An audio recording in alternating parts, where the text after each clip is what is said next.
and welcome to study with hello and welcome to study with NKR friends. हम लोग पढ़ रहे हैं यूपी लोअर पीसीएस के लिए उत्तर प्रदेश स्पेशल। तो चलिए सेशन को हम स्टार्ट करते हैं। स्टार्ट करने से पहले यदि आप चैनल पर नए हैं तो प्लीज हमारे चैनल को सब्सक्राइब कर लीजिए। उत्तर प्रदेश का भौगोलिक मानचित्र है ये। आप देख सकते हैं भौगोलिक मानचित्र में इधर ऊपरी क्षेत्र को हम लोग भाबर एवं तराई का क्षेत्र इसे हम कहते हैं भाबर एवं तराई का क्षेत्र कहते हैं, और निचले भाग को दक्षिण का पठारी भाग कहते हैं। क्या कहते हैं? दक्षिण का पठारी भाग कहते हैं। और ये जो बीच में बचा है इसे हम गंगा का मैदानी भाग कहते हैं। क्या कहते हैं? गंगा का हम इसे मैदानी भाग कहते हैं। तो चलिए सेशन को स्टार्ट किया जाए। फ्रेंड्स, यदि आप चैनल पर नए हैं तो प्लीज सब्सक्राइब कर लीजिए। यहाँ पर देखेंगे भाबर एवं तराई क्षेत्र की मृदाओं को। तो उत्तर प्रदेश के उत्तरी भूभाग अर्थात भाबर एवं भाबर क्षेत्र में बह रही हिमालयी नदियों के बीच भारी निक्षेपों से निर्मित होने के कारण इस क्षेत्र की मिट्टी में मोटा बालू तथा अधिक कंकड़ पत्थर होते हैं। इसीलिए मिट्टी में जल छनकर नीचे चला जाता है और जल के न ठहरने के कारण यहाँ कृषि करना असंभव है। तो भाबर क्षेत्र में कैसी मिट्टी पाई जाती है? तो भाबर क्षेत्र में ये हिमालयी नदियों के भार निक्षेपों से निर्मित होने के कारण इस क्षेत्र की मिट्टी मोटी बालू तथा अधिक कंकड़ पत्थर वाली होती है, जिससे कि मिट्टी में जल छन करके नीचे चला जाता है और जल यहाँ पर नहीं ठहरता है। इसीलिए यहाँ पर कृषि करना असंभव है। अब आगे चलते हैं यहाँ से कि जबकि भाबर के दक्षिण में तराई क्षेत्र में मृदा समतल नम दली तथा उपजाऊ है। यहाँ धान अथवा गन्ने की खेती की जा सकती है। ये जो भाबर का जो दक्षिणी भाग है ऐसे, तो ये उत्तरी भाग होगा ऐसे, लेकिन जब ये उत्तर में है और ये दक्षिण में है तो इस दक्षिणी भाग में धान अथवा गन्ने की खेती की जा सकती है। भाबर क्षेत्र की मृदाएं मुख्य रूप से सहारनपुर और बिजनौर के पश्चिमी भाग में मिलती है। कहाँ मिलती है? तो सहारनपुर और बिजनौर के पश्चिमी भाग में मिलती है। आगे हम देखेंगे तो मध्य सहारनपुर बिजनौर ये याद कर लेंगे, पश्चिमी भाग में मिलती है भाबर की क्षेत्र। मध्य के मैदानी क्षेत्र की मृदाएं देखेंगे तो गंगा का मैदानी क्षेत्र जिसको हम लोग कहते हैं मध्य में पड़ता है। तो इसमें 3 प्रकार की मिलती है, कई प्रकार की मृदा है, ठीक है। पहला है खादर या कछारी मृदाएं या फिर नवीन जलोढ़ मिट्टी, जो मृदा हर बार नदियों से आने वाली बाढ़ के साथ परिवर्तित हो जाती है, उसे हम खादर या कछारी मृदा कहते हैं। इस मृदा का रंग हल्का भूरा होता है। इस मृदा का रंग कैसा होता है? तो इस मृदा का रंग हल्का भूरा होता है तथा महीन कणों से बने होते हैं। कैसे कणों से बने होते हैं? तो ये महीन कणों से बने होते हैं और इस महीन कणों से बने के कारण इसमें जल को रोके रखने की क्षमता होती है। इस मिट्टी को बलुआ, दोमट या मटियार आदि नामों से भी हम लोग इसे जानते हैं, खादर या कछारी मृदा को। आगे है बांगर मृदा, प्राचीन जलोढ़ मिट्टी। ये भी जलोढ़ मिट्टी है जहाँ पर नदियां आती थी और चली जाती थी बार बार, तो वो भी जलोढ़ मिट्टी है, लेकिन ये प्राचीन जलोढ़ मिट्टी है। अब ये उपजाऊ नहीं रह गई है, ये बांगर मृदा है। गंगा तथा यमुना के मैदानी क्षेत्रों का वह भूभाग जहाँ पर इन नदियों के बाढ़ का पानी नहीं पहुंच पाता है, वर्तमान में नहीं पहुंच पाता है, उन क्षेत्रों की मृदा को हम बांगर या प्राचीन जलोढ़ मिट्टी कहते हैं। इस मृदा को दोमट मटियार या बलुई दोमट कहते हैं। आगे है सामान्यतः सघन कृषि के कारण इस मिट्टी में नाइट्रोजन, फास्फोरस तथा पोटेशियम की कमी पाई जाती है। किस मिट्टी में? तो प्राचीन जलोढ़ मिट्टी में, जिसको हम बांगर या मृदा कहते हैं। तो इसमें नाइट्रोजन, फास्फोरस, पोटेशियम की कमी पाई जाती है। आगे है भूर मृदा। क्या है भूर? तो यह मिट्टी हल्की दोमट एवं बलुई होती है। गंगा, यमुना तथा इनकी सहायक नदियों के बाढ़ वाले क्षेत्रों में बहुत लंबे समय से बने हुए 15 से 20 फीट ऊंचे टीलों को ही भूड़ कहते हैं। जब ये गंगा और यमुना की सहायक नदियों के बाढ़ वाले क्षेत्र में बहुत लंबे समय से ऐसे ऐसे जो है ऐसे 15 से 20 फीट ऊंची ऊंची जो है 20 फीट ऊंचे टीलों का मिट्टी को हम लोग भूर कहते हैं। और इस मिट्टी के कारण कारण बड़े व खुरदुरे होते हैं। इसके कण क्या होते हैं? तो बड़े व खुरदुरे होते हैं। यह मिट्टी पश्चिमी जिला आगरा, अलीगढ़, मुरादाबाद, संभल क्षेत्र में अत्यधिक पाई जाती है।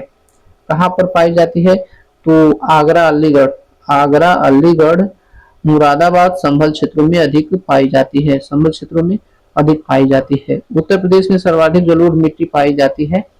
तो यदि पूछे कि सर्वाधिक जलोढ़ मिट्टी कहाँ पर पाई जाती है भारत भर में, तो भारत भर में सर्वाधिक जलोढ़ मिट्टी हमारे उत्तर प्रदेश में पाई जाती है।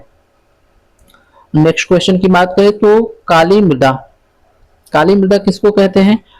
तो काली मृदा, इसको हम रेगुर मिट्टी के नाम से भी जानते हैं। काली मिट्टी को रेगुर या काली कपास मिट्टी के नाम से भी जाना जाता है। यह मिट्टी अधिक नमी धारण कर सकती है। रेगुर मिट्टी प्रदेश के पश्चिमी क्षेत्र तथा बुंदेलखंड में पाई जाती है। तो प्रदेश के पश्चिमी क्षेत्र और बुंदेलखंड में रेगुर मिट्टी पाई जाती है। रेगुर मिट्टी कहाँ पाई जाती है? पश्चिमी क्षेत्र में पाई जाती है और बुंदेलखंड में। अगला है लवणीय तथा क्षारीय मृदाएं। रेह या बंजर या कल्लर मिट्टी। रेह, बंजर, कल्लर मिट्टी। तो लवणीय मिट्टी का पीएच मान 7 से 8.5 के मध्य तथा क्षारीय मिट्टी का पीएच मान 8.5 से अधिक होता है। उपजाऊ मिट्टी का आदर्श पीएच मान 5.5 to 7 होना चाहिए।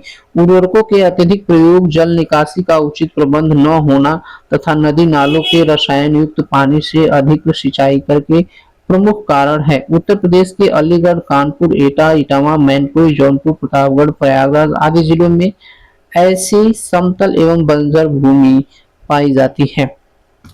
तो अलीगढ़, कानपुर, एटा, इटावा, मैनपुरी, जौनपुर, प्रतापगढ़, प्रयागराज आदि जिलों में ऐसी समतल एवं बंजर भूमि पाई जाती है। नेक्स्ट है मरुस्थलीय मृदा किसको कहेंगे? तो यह मृदा वर्षा की कमी, शुष्कता तथा अधिक तापमान वाले क्षेत्रों में पाई जाती है। जैसे प्रदेश के मथुरा, आगरा, अलीगढ़ जिले, इसमें मरुस्थलीय मिट्टी पाई जाती है और क्षेत्रों में पाई जाती है। जैसे प्रदेश के मथुरा, आगरा और अलीगढ़ जिले में इस मिट्टी में बालू के कण मोटे व अधिक मात्रा में होने के कारण इस मिट्टी की नमी को बनाए रखने की क्षमता बहुत कम होती है। यद्यपि कि इस मिट्टी में नाइट्रोजन और जीवाश्म की कमी होती है, फिर भी मोटे अनाज जैसे बाजरा, ज्वार, दालें, मूंग, उड़द की खेती इस प्रकार की मिट्टी में की जा सकती है। अगला है दक्षिण का पठारी क्षेत्र की सीमाएं। तो दक्षिण के पठारी क्षेत्र की सीमाओं को यदि हम देखें तो यहाँ मृदाएं यह मृदा उत्तर प्रदेश के बुंदेलखंड क्षेत्र में अधिक पाई जाती है। इसमें झांसी, बांदा, ललितपुर, हमीरपुर, जालौन, महोबा तथा चित्रकूट शामिल है। इसीलिए इस क्षेत्रीय भाषा में बुंदेलखंडी मृदा भी कहते हैं। और इसके अलावा यहाँ मृदा सोनभद्र, मिर्जापुर के कुछ क्षेत्रों में पाई जाती है। बुंदेलखंडी मृदाओं को भोंटा, मांड, पड़वा, राकड़ या लाल मिट्टी आदि नाम से भी जाना जाता है, क्योंकि विभिन्न भौतिक व रासायनिक परिवर्तनों के कारण इन मिट्टियों में थोड़ी सी भिन्नता पाई जाती है। अब भोंटा मृदा क्या है? तो यह विंध्य पर्वतीय क्षेत्र में पाई जाती है। इसमें मोटे अनाज वाली फसल उगाई जाती है। यह मिट्टी हल्के लाल रंग की होती है। भोंटा। माड़ मृदा क्या है? यह मिट्टी उत्तर प्रदेश के पश्चिमी सीमा के जिलों में पाई जाती है। यह मिट्टी काली मिट्टी रेगुर के समान चिकनी होती है। इस मिट्टी में सिलिकेट की अधिक मात्रा होती है तथा पानी की अधिकता में यह मृदा कीचड़ जैसी हो जाती है। इसीलिए इस मृदा में कृषि करना दुर्लभ है। पड़वा मृदा क्या है? यह हल्के लाल रंग की मिट्टी होती है जो कि हमीरपुर, जालौन तथा यमुना के तटीय क्षेत्रों में विशेष करके बीहड़ों में पाई जाती है। राकड़ मिट्टी क्या है?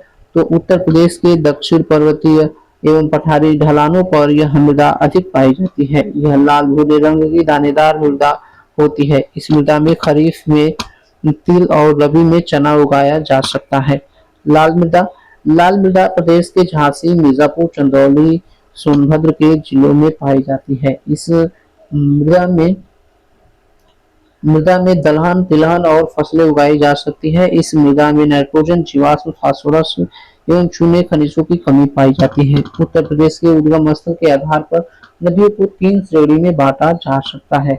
उत्तर प्रदेश में उद्गम के स्थल के आधार पर नदियों को 3 श्रेणी में बांटा जा सकता है। नदियों को 3 श्रेणी में बांटा जा सकता है: हिमालयी पर्वत श्रेणी, मैदानी क्षेत्र और दक्षिण का पठार।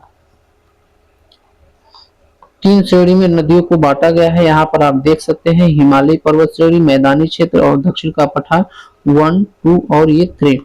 अब हिमालयी पर्वत श्रेणी की नदियां कौन कौन सी है? तो गंगा, यमुना, राम गंगा, गंडक, घाघरा, सरयू, राप्ती, शारदा, काली नदी और रोहिणी। मैदानी क्षेत्र की नदियां है गोमती, वरुणा, सई, पांडु, इसन।